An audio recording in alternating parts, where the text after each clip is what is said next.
Friends, welcome to learning academy Kannada YouTube channel. ಮೊದಲ ಬಾರಿ ನಮ್ಮೊಂದು YouTube channel ನೋಡ್ತಾ ಇದ್ದರೆ ಅಥವಾ ಇಲ್ಲಿವರೆಗೂ ಸಬ್ಸ್ಕ್ರೈಬ್ ಮಾಡದೇ ಇದ್ದರೆ ಸಬ್ಸ್ಕ್ರೈಬ್ ಮಾಡಿ ಮತ್ತು ಸಪೋರ್ಟ್ ಮಾಡಿ ಅಂತ ಹೇಳ್ತಾ ಇವತ್ತಿನ ಒಂದು ವಿಡಿಯೋ ಬಂದುಬಿಟ್ಟು KPTCL ಪವರ್ಮ್ಯಾನ್ ನೇಮಕಾತಿ 2024 ಇದೇನೋ ಅಕ್ಟೋಬರಲ್ಲಿ ಬಂದಿತ್ತು ಈ ನೇಮಕಾತಿ.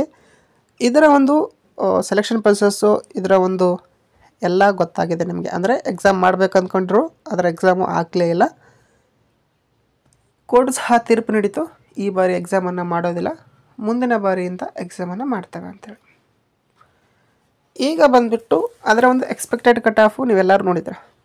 ಓಕೆ, ಪ್ರತಿಯೊಂದು ಯೂಟ್ಯೂಬ್ ಚಾನಲು ಸಹ ಎಜುಕೇಷನ್ ರಿಲೇಟೆಡ್ ಯೂಟ್ಯೂಬ್ ಚಾನಲ್ ಇದರ ಬಗ್ಗೆ ಹೇಳಿದೆ. ಅದೇ ರೀತಿಯಾಗಿ ನನ್ನ ಒಂದು ಯೂಟ್ಯೂಬ್ ಚಾನಲಲ್ಲೂ ಸಹ ನಾನು ಅಪ್ಲೋಡ್ ಮಾಡಿದ್ದೇನೆ. ಬಟ್ ಇಲ್ಲಿ 60-70% 80% ಇದ್ದವರು, ಕೆಲವೊಬ್ಬರು ಅಂದರೆ ಜಾಸ್ತಿ ಜನ ಅಪ್ಲೈ ಮಾಡಿದಂಥವ್ರೆ 60-70-80% ಇದ್ದವರು. ಹಾಗಾಗಿ ಅದರಲ್ಲಿ 80% ಇದ್ದವರು ಕೆಲವೊಬ್ಬರು ಸೆಲೆಕ್ಟ್ ಆಗ್ಬೋದು, ಕೆಲವೊಂದು ಅದರಲ್ಲಿ ಮಾತ್ರ. ಇನ್ನು 60-70% ಇದ್ದವರು ಯಾವ ನಿಗಮಕ್ಕೆ ಅಪ್ಲೈ ಮಾಡಿದರೆ ನೀವು ಆಯ್ಕೆ ಆಗ್ತೀರಿ ಅಂತೇಳಿ. ಅಂದರೆ ಈಗಾಗಲೇ ಅಪ್ಲೈ ಮಾಡೋದು ಮುಗಿದಿದೆ, ಬಟ್ ಯಾವೊಂದು ನಿಗಮದಲ್ಲಿ ಆಯ್ಕೆ ಆಗುವಂತಹ ಸಂಭವ ಹೆಚ್ಚಿದೆ ಮತ್ತು ಅದೇ ರೀತಿಯಾಗಿ ಏನೇನೆಲ್ಲ ರಿಸರ್ವೇಷನ್ ಇದ್ದರೆ ನೀವು ಆಯ್ಕೆ ಆಗ್ತೀರಿ, ಎಲ್ಲದರ ಬಗ್ಗೆ ಸಂಪೂರ್ಣ ಮಾಹಿತಿಯನ್ನು ಈ ಒಂದು ವಿಡಿಯೋದಲ್ಲಿ ನಾವು ನೋಡ್ತಾ ಹೋಗೋಣ ಸ್ನೇಹಿತರೆ. ಈ ವಿಡಿಯೋವನ್ನು ಕೊನೆವರೆಗೂ ನೋಡ್ತಾ ಹೋಗಿ. KPTCL ಪವರ್ಮ್ಯಾನ್ ನೇಮಕಾತಿ 2024 ನಿಮ್ಮೆಲ್ಲರಿಗೂ ಗೊತ್ತಾಯಿದೆ. 2995 ಹುದ್ದೆಗಳು. ಇಲ್ಲಿ ಪವರ್ಮ್ಯಾನ್ ಮತ್ತು ಸ್ಟೇಷನ್ ಅಟೆಂಡೆಂಟ್ 2 ಹುದ್ದೆಗಳ ಒಂದು ನೇಮಕಾತಿ. ಇದಕ್ಕೆ ಎಕ್ಸಾಮು ಆಗೋದಿಲ್ಲ ಅಂತೇಳಿ ತೀರ್ಪು ಬಂದಿದೆ. ನೆಕ್ಸ್ಟ್ ಪ್ರೊಸೆಸ್ ಬಂದುಬಿಟ್ಟು ಫಿಸಿಕಲ್. ಈ ಫಿಸಿಕಲ್ಲು ಏನೇನಲ್ಲಿದೆ ಅಂತೇವೂ ಸಹ ಹೇಳಿದ್ದಾನೆ. ಈಗ ಕಟ್ ಆಫು 90% ನಿಲ್ಲುವಂಥ ಸಂಭವ ಎಲ್ಲ ಕಡೆಯೂ ಇದೆ. ಓಕೆ, ಎಲ್ಲ ಕಡೆಯೂ 90%. ಯಾಕಪ್ಪ ಅಂತಂದರೆ ರೀಸನ್ನು ಕೊರೋನಾ ಅಷ್ಟೇ.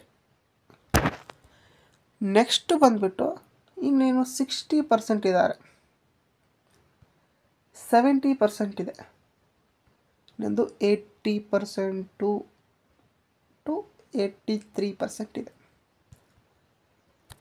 ಈ ಒಂದು ಮಧ್ಯದಲ್ಲಿದೆ. ನಂದು ಏನಾದರೂ ಆಯ್ಕೆ ಆಗುತ್ತಾ? ಎಕ್ಸಾಂಪಲ್, ಈಗ ನಂದು ಬೆಸ್ಕಾಮ್ಗೆ ಅಪ್ಲೈ ಮಾಡಿದ್ದೀನಿ ಅಂದ್ಕೊಳ್ಳಿ. ಬೆಸ್ಕಾಮ್ಗೆ ಅಪ್ಲೈ ಮಾಡಿದಂತಹ ಒಬ್ಬ ಅಭ್ಯರ್ಥಿ, ಅವ್ರದ್ದು 81% ಇದೆ.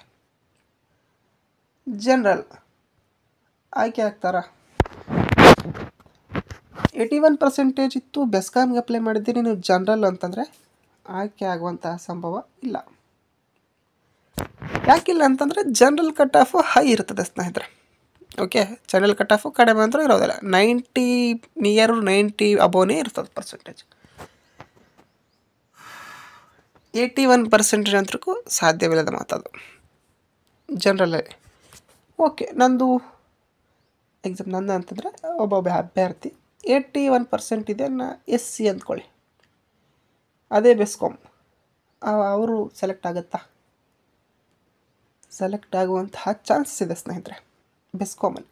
ಓಕೆ, ಸೆಲೆಕ್ಟ್ ಆಗುವಂತಹ ಚಾನ್ಸಸ್ ಇದೆ, ಇಲ್ಲ ಅಂತೇಳಿ ಹೇಳೋದಿಲ್ಲ. ನೆಕ್ಸ್ಟು ಇದೇ 81% ಫೀಮೇಲ್ ಅಂದ್ಕೊಳ್ಳಿ. ಫೀಮೇಲ್ 81% ಇದ್ದರೆ ಸೆಲೆಕ್ಟ್ ಆಗ್ತಾರಾ? ನಾನು ಕೇವಲ ಬೆಸ್ಕಾಮಲ್ಲಿ ಅಷ್ಟೇ ಹೇಳ್ತಿದ್ದೀನಿ. ಆಗ್ಬೋದಾ? ಅದೂ ಸಹ ಸಾಧ್ಯವಿಲ್ಲ. ಯಾಕಿಲ್ಲ? ಫೀಮೇಲು ಅಂತಂದರೆ ಅವ್ರು ಹೇಳಿದ ಪ್ರಕಾರ ಅವರು ಫೀಮೇಲ್ಸ್ನ ಕೇವಲ ಜನರಲಲ್ಲಿ ಮಾತ್ರ ಕನ್ಸಿಡರ್ ಮಾಡ್ತಾರೆ. ಜನರಲ್ ಕಟ್ ಆಫ್ ನೀವು ರೀಚ್ ಆದರೆ ಮಾತ್ರ ನೀವು ಫಿಸಿಕಲ್ಗೆ ಆಯ್ಕೆ ಆಗ್ತಾರೆ ಫೀಮೇಲ್ಸ್.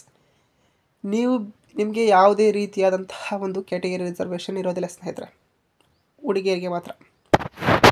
ಉಳಿದಂತೆ ಬಾಯ್ಸ್ಗೆ ಎಲ್ಲ ರಿಸರ್ವೇಷನ್ ಇರುತ್ತೆ. ಫೀಮೇಲ್ಸು ನೀವು ಜನರಲ್ ಕ್ಯಾಟಗರಿಯನ್ನು ರೀಚ್ ಆದರೆ ಮಾತ್ರ ನೀವು ಸೆಲೆಕ್ಟ್ ಆಗ್ತೀರ, ಇಲ್ಲ ಅಂತಂದರೆ ಇಲ್ಲ. ನೆಕ್ಸ್ಟು ಫಿಸಿಕಲ್ ಹ್ಯಾಂಡಿಕ್ಯಾಪ್ಡ್ ಇದ್ದರೂ 81% ಇದೆ. 100% ಜಾಬ್ ಫಿಕ್ಸು. ಫಿಸಿಕಲ್ ಹ್ಯಾಂಡಿಕ್ಯಾಪ್ಡ್ ಇದ್ರಪ್ಪ ಅಂತ ರಿಸರ್ವೇಷನ್ ಇದೆ. 81% ಒಂದು ಕನ್ನಡ ಮಾಧ್ಯಮ ಇದೆ ಮತ್ತು ಗ್ರಾಮೀಣ ಮಾಧ್ಯಮ ಇದೆ. ನಾನು ಸೆಲೆಕ್ಟ್ ಆಗುತ್ತಾ? ಆಗೋದಿಲ್ಲ ಸ್ನೇಹಿತರೆ, ಸಾಧ್ಯವಿಲ್ಲ ಅದು. ಯಾಕಂತಂದರೆ ಕನ್ನಡ ಮಾಧ್ಯಮ ಗ್ರಾಮೀಣ ಮಾಧ್ಯಮ ಅಭ್ಯರ್ಥಿಗಳು ಸುಮಾರು ಜನ ಇದ್ದಾರೆ, ಅವರ ಪರ್ಸೆಂಟೇಜ್ ಸಹ ಇದೆ. ಹಾಗಾಗಿ ಅವರು ಸಹ ಸೆಲೆಕ್ಟ್ ಆಗುವಂಥ ಸಂಭವ ಇಲ್ಲ. ಇಷ್ಟು ನಿಮ್ಮದೇನಾದರೂ ಇದೇ ಬೆಸ್ಕಾಮಲ್ಲಿ ನಿಮ್ದೇನಾದರೂ ಇದೇ ಬೆಸ್ಕಾಮಲ್ಲಿ 70% ಇತ್ತು ಅಂದ್ಕೊಳ್ಳಿ, ಎನಿ ಕೆಟಗಿರಿ ಆಯ್ಕೆ ಆಗ್ತಾರಾ? ಇಲ್ಲ. 70% ಇದ್ದವರು ಆಯ್ಕೆ ಆಗೋದಿಲ್ಲ. ಬೆಸ್ಕಾಮಲ್ಲಿ ಹೇಳ್ತಾ ಇದ್ದೀನಿ ಸ್ನೇಹಿತರೆ. ಬೆಸ್ಕಾಮ್ ಅಂತಲ್ಲ, ಯಾವ ಒಂದು ನಿಗಮದಲ್ಲೂ 70% ಇದ್ದವರೇ ಆಯ್ಕೆ ಆಗಲ್ಲ. ಅಂದರೆ ಇನ್ನು 60% ಇದ್ದವ್ರು ಆಯ್ಕೆ ಆಗ್ತಾರಾ? ಸಾಧ್ಯವಿಲ್ಲ. ಓಕೆ, ಯಾವುದೇ ನಿಗಮದಲ್ಲಾಗಲಿ ನೀವು KPTCL ತಿಳ್ಕೊಳ್ಳಿ. KPTCL ಅಂತೂ ಕೆಲವೊಂದು ಅಭ್ಯರ್ಥಿಗಳಿಗೆ 85 ಇದ್ರೂ ಸಹ ಆಯ್ಕೆ ಆಗುವಂಥ ಸಾಧ್ಯತೆ ಇರೋದಿಲ್ಲ.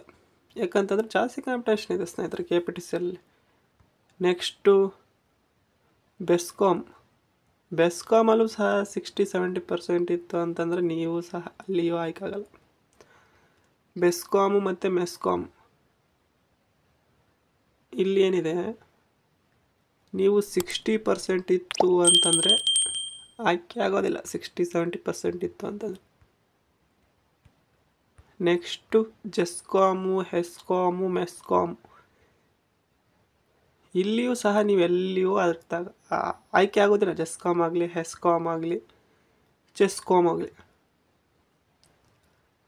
ಎಲ್ಲಿಯೂ ಸಹ 60-70% ಇದ್ದರೆ ನೀವು ಆಯ್ಕೆ ಆಗೋದಿಲ್ಲ ಸ್ನೇಹಿತರೆ.